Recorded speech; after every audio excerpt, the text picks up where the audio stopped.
नमस्कार दोस्तों, सबसे पहले मैं आपको एक निडर और साहसी पत्रकार की एक सच्ची कहानी सुनाता हूँ जिसका नाम आज इतिहास के पन्नों में दर्ज हो चुका है। ये कहानी है एक ऐसे इंसान की जिसने अपनी पूरी जिंदगी भ्रष्टाचार से लड़ने में कुर्बान कर दी। ये कहानी है मुकेश चंद्राकर की। डेट थी 4 जुलाई 1991। छत्तीसगढ़ बीजापुर डिस्ट्रिक्ट के बसागुड़ा गांव में एक लड़के का जन्म होता है। इसके पेरेंट्स बड़े प्यार से इसका नाम मुकेश रखते हैं, लेकिन अनफॉर्चुनेटली 1 साल की उम्र में ही ये बच्चा अपने पिता को खो देता है। जिसके बाद आर्थिक तंगी का सामना करते हुए इसकी माँ अपने 2 बच्चों के साथ आंगनवाड़ी में काम करते हुए एक नया जीवन शुरू करती है। लेकिन लेट 90s के टाइम पर उस वक्त वहाँ चारों तरफ नक्सलाइट्स का आतंक होने की वजह से इन्हें बार बार इन नक्सलियों का सामना करना पड़ता है। इन सब से परेशान होकर ये सरकार से मदद की उम्मीद कर गवर्नमेंट शेल्टर का रुख करते हैं। धीरे धीरे मुकेश बड़ा होता है, लेकिन इनकी मुसीबतें कम नहीं होती और इन पर दुखों का पहाड़ तब फाट पड़ता है जब इन्हें पता चलता है कि इनकी माँ को कैंसर है। अनफॉर्चुनेटली 2013 में इनकी माँ की कैंसर की वजह से डेथ हो जाती है। शुरू से ही नक्सलिज्म और भ्रष्टाचार से लड़ रहे इनके बड़े भाई युकेश अब एक जर्नलिज्म का प्रोफेशन एक्वायर कर लेते हैं, लेकिन बढ़ती इनइक्वालिटी और भ्रष्टाचार को देखते हुए मुकेश से रहा नहीं जाता और वो भी इनके खिलाफ आवाज उठाने के लिए जर्नलिज्म का प्रोफेशन अपना लेते हैं। शुरू में वो कुछ बड़ी न्यूज एजेंसीज के साथ काम करते हैं, लेकिन आगे चलकर 2021 में वो अपना खुद का एक यूट्यूब चैनल लॉन्च करते हैं बस्तर जंक्शन नाम से। और फिर वो छत्तीसगढ़ बस्तर में होने वाले भ्रष्टाचारों के खिलाफ आवाज उठाना शुरू कर देते हैं। वो दिखाते हैं कि कैसे स्कूलों में आने वाली फंडिंग्स को हड़प लिया जाता है। वो दिखाते हैं कि कैसे सड़कों और पुलों को सिर्फ कागजों पर ही बनाया जाता है। वो दिखाते हैं कि कैसे भ्रष्टाचार आम इंसान को खाया जा रहा है। लेकिन उनकी ये रिपोर्टिंग उन दलालों को पसंद नहीं आती जो अपनी तिजोरियां भर रहे थे, और फिर ये दलाल उन्हें जान से मारने की साजिश रचते हैं। और 1 जनवरी 2025 को न्यू ईयर की पार्टी के बहाने ये उन्हें अपने घर बुलाते हैं और उसी दिन शाम को इन दलालों द्वारा उन पर हमला कर उन्हें जान से मार दिया जाता है। ये हत्या सिर्फ एक पत्रकार की नहीं, ये हत्या थी पूरी पत्रकारिता की, क्योंकि मुकेश चंद्राकर जैसे निडर, साहसी और ईमानदार पत्रकार शायद ही बचे हैं आज इस देश में। आइए जानते हैं आज की इस वीडियो में करप्शन और हमारे कॉन्स्टिट्यूशनल स्ट्रक्चर के बारे में।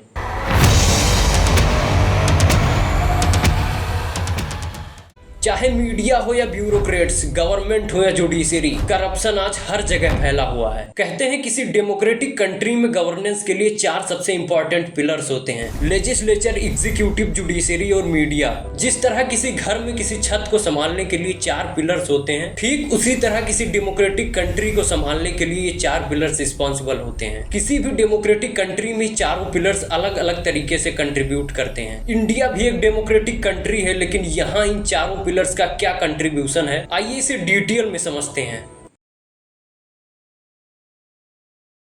लेजिस्लेचर यानी विधान पालिका, इसके अंदर स्टेट असेंबलीज और पार्लियामेंट आती है। अगर हम इनके पूरे इंफ्रास्ट्रक्चर को समझें तो वो कुछ इस तरह होगा। हमारे यहाँ गवर्नमेंट 2 टियर सिस्टम पे काम करती है। एक सेंट्रल गवर्नमेंट यानी केंद्र सरकार और दूसरा स्टेट गवर्नमेंट यानी राज्य सरकार। अगर केंद्र सरकार की बात करें तो इसमें सबसे ऊपर होगा सांसद भवन, जो पूरी कंट्री को रूल करेगा। इसके 2 पार्ट्स होंगे, एक लोकसभा और दूसरा राज्यसभा। लोकसभा में एमपीज यानी मेंबर ऑफ पार्लियामेंट होंगे, जिन्हें जनता द्वारा डायरेक्टली वोट डालकर चुना जाएगा। और राज्यसभा में मिनिस्टर्स होंगे, जैसे finance minister, education minister, prime minister. इन्हें जनता द्वारा डायरेक्टली वोट डालकर नहीं चुना जाता, बल्कि इन मिनिस्टर्स को एमपीज यानी मेंबर ऑफ पार्लियामेंट द्वारा चुना जाता है। सेम इसी तरह से स्टेट में भी एक लेजिस्लेचर असेंबली होती है, जिसे विधानसभा कहते हैं। ये किसी स्टेट पर रूल करती है। कुछ स्टेट्स में इसके 2 पार्ट्स होते हैं, एक विधानसभा यानी लेजिस्लेटिव असेंबली और दूसरा विधान परिषद यानी लेजिस्लेटिव काउंसिल। इनमें एमएलए यानी मेंबर ऑफ लोकसभा असेंबली, जिन्हें हम विधायक भी कहते हैं, वो होते हैं। और कुछ स्टेट्स में एमएलसीज होते हैं। अपने एरिया के विधायक को पब्लिक वोटिंग के द्वारा चुनती है और फिर ये विधायक असेंबली में state ministers including chief minister को चुनते हैं। यानी अगर टेक्निकली देखा जाए तो किसी भी स्टेट के मुख्यमंत्री या फिर देश के प्रधानमंत्री को जनता द्वारा डायरेक्टली वोटिंग के थ्रू नहीं चुना जाता। नाउ अगर इनका बैकग्राउंड देखें तो टोटल 4100 के आसपास एमएलएज हैं इंडिया में, लेकिन इनमें से 45% लोगों पर क्रिमिनल केसेस रजिस्टर्ड हैं। कुछ स्टेट्स में तो almost 80% MLAs criminal charges face कर रहे हैं। सेंटर में बैठे पार्लियामेंट के मेंबर्स भी इन आंकड़ों में पीछे नहीं है। Almost 47% MPs criminal charges face कर रहे हैं। और कुछ स्टेट्स में तो ये आंकड़ा 95% से भी ज्यादा है। जैसे केरला, यहाँ 20 में से 19 एमपीज के खिलाफ क्रिमिनल केसेस दर्ज हैं। और ये कोई छोटे मोटे चार्जेस नहीं है, इनमें से आधे से ज्यादा सीरियस केसेस हैं। और ये हम उन केसेस की बात कर रहे हैं जो रजिस्टर्ड हुए हैं। ज्यादातर केसेस में तो सोशियो पॉलिटिकल प्रेशर की वजह से विक्टिम्स इन पर केस रजिस्टर ही नहीं करा पाते। वो लाइन तो आपने सुनी ही होगी, चाचा विधायक है हमारे। अबे सुन,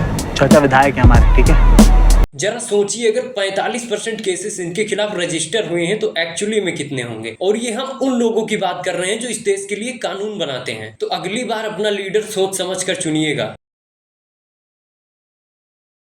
डेमोक्रेसी का दूसरा पिलर माना जाता है एग्जीक्यूटिव यानी कार्यपालिका। इनमें सबसे बड़ा रोल होता है प्रेसिडेंट, मिनिस्टर्स और ब्यूरोक्रेट्स का। इनका काम होता है लॉ एंड ऑर्डर को मेंटेन करना। लेकिन अगर बात करें क्राइम और करप्शन की तो वही आंकड़ा यहाँ भी है। 47% मिनिस्टर्स के खिलाफ क्रिमिनल चार्जेस रजिस्टर्ड हैं। और ये भी कोई छोटे मोटे चार्जेस नहीं है, इनमें मर्डर, किडनैपिंग और वुमेन हरासमेंट जैसे सीरियस चार्जेस हैं। और इनके बाद आते हैं ब्यूरोक्रेट्स जैसे IAS, IPS। अगर करप्शन को लेकर इन पर रिसर्च करने बैठेंगे तो पिछले 1-2 सालों के ही इतने केसेस मिलेंगे कि इन पर पूरी की पूरी वेब सीरीज बनाई जा सकती है। और ये केसेस उसी सिस्टम में पकड़े गए हैं जिनमें ये काम करते हैं। कहने का मतलब ये है कि जिस सिस्टम में काम करते हैं उस सिस्टम के लूप होल्स और प्रोसेसेस इन्हें पता होते हैं कि किस चीज के बाद कौन सा एक्शन लिया जा सकता है। और प्रिविलेजेस के बाद इनके खिलाफ केस करना और एक्शन लेना और भी मुश्किल हो जाता है। इसलिए हाई चांस है कि 10 में से कोई एक ही पकड़ा जाता हो। अगर इनमें से कुछ लॉयल ऑफिसर्स आगे बढ़कर आवाज उठाने की कोशिश करते हैं तो उन्हें दबाने की पूरी कोशिश की जाती है और अंततः उन्हें रिजाइन देना पड़ता है। X IAS officer Kannan Gopinath की इस स्पीच को सुनिए।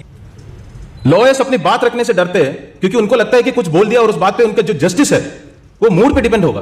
तो that is not a very good commentary on our judicial system. और सिर्फ जुडिशरी की बात नहीं है, रूल ऑफ लॉ इंश्योर करना जो है ना, वो जुडिशरी का सिर्फ काम नहीं है।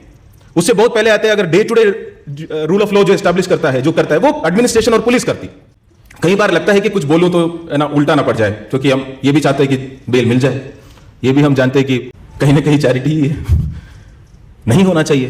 पर ये पता है कि कोर्ट के उस दिन का मूड और क्या उनको लगता है, क्या उस चीज का कौन सी बेंच है, ये सबके ऊपर निर्भर रहेगा कि उनको बेल मिलता है कि नहीं। तो कुछ बोले तो नेगेटिव ना हो जाए, बट कितना टाइम।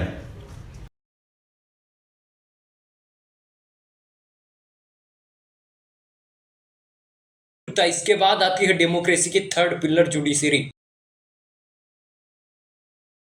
आपको दिल्ली का जस्टिस यशवंत वर्मा का वो केस तो याद ही होगा जिसमें करोड़ों रुपए इनके घर में गलती से आग लगने की वजह से जलकर खाक हो गए थे। इस केस में इतने सबूतों और गवाहों के होने के बावजूद भी प्रोग्रेस ये है कि जस्टिस यशवंत वर्मा को अभी भी इनके पद से कंप्लीटली हटाया नहीं गया है, बल्कि इन्हें हटाने की प्रक्रिया अभी भी चल रही है। यहाँ मैं कहना ये चाह रहा हूँ कि अगर ये करप्शन में भी लिप्त हो तो इन जजेस को मिली कुछ स्पेशल प्रिविलेजेस और पावर्स की वजह से इनके खिलाफ एक्शन लेना और भी मुश्किल हो जाता है। ज्यादातर केसेस में बस जांच चलती रहती है। पिछले कुछ सालों में ऐसे कई केसेस आए हैं जिसने जुडिशरी पर सवाल खड़े किए हैं, लेकिन अगेन इनके पास पावर्स इतनी होती हैं कि इनके खिलाफ कंप्लेंट प्रोसीडिंग्स और इंक्वायरी मुश्किल हो जाती है। और वैसे भी इंडिया में क्रिमिनल केसेस इतने ज्यादा हैं कि एक आम आदमी का जजमेंट आने में सालों लग जाते हैं। शायद यही कारण है कि world justice project rule of law index में इंडिया की रैंकिंग 79 है आउट ऑफ 142। तो ये है हमारी जुडिशरी। और इसके बाद आता है डेमोक्रेसी का fourth pillar, media. World press freedom index में इंडियन मीडिया की रैंकिंग 151 है आउट ऑफ 180। क्या बात कर रहे हैं?